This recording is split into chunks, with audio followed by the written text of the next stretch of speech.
আসসালামু আলাইকুম বন্ধুরা, কেমন আছেন? আলহামদুলিল্লাহ ভালো আছি। নিশ্চয়ই আপনারাও ভালো আছেন। বন্ধুরা, আজকে আমরা কালিয়াকৈর বাস স্ট্যান্ড দিয়ে যাচ্ছি চান্দুরা। কারণ এখানে 1990 সালের দিকে আমি যখন খুব ছোট, তখন এখানকার আবহাওয়া, এখানকার পানি, আলো, বাতাস সব কিছু ঘিরেই একটা স্মৃতিময় জড়িয়ে আছে। কারণ এখানে তো প্রায় দীর্ঘ 4 বছর, 3 থেকে 4 বছর এখানে থাকা হয়েছে।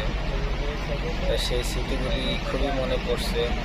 আজকে 2025 সালে আমার জীবনে ফার্স্ট এই কালিয়াকৈর রোডে আমি আসলাম। তার আগে যাতায়াত হয়েছে, কিন্তু এইভাবে নিজ হাতে ড্রাইভ করে এখানে আসা হয়নি কখনো। তাই ঘুরতে আসতে পারলাম না, কারণ রানিংয়ের উপরেই আমার যেতে হলো। আর এই স্মৃতিগুলি দেখলাম সর্বপ্রথম।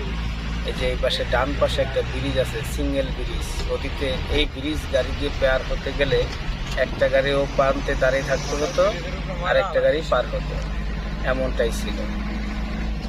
এখন আজকে ব্রিজ অনেক বড়, রাস্তাঘাটও বড়, দুই পাশে বিল্ডিং, দোকানপাট ভরে গেছে।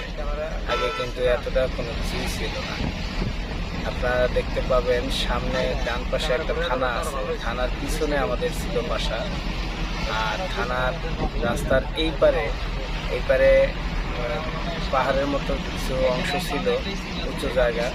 সেখানে আর্মিরা ট্রেনিং দিত অতীতের গল্পগুলো। তখন আমরা দেখতাম ছোট থাকতে, খুব ভয় পাইতাম। ট্যাঙ্ক গাড়ি যাইতো এখান দিয়ে। তো যাই হোক, বিশেষ কথা হলো গিয়ে অনেক স্মৃতি জড়িয়ে আছে। আজকে খুব ভালো লাগলো এই জায়গাটা দেখে। এই যে দেখেন কালিয়াকৈর থানা। এই থানায় প্রতিদিন আমরা বিকেল হলে যাইতাম লাশ দেখার জন্য।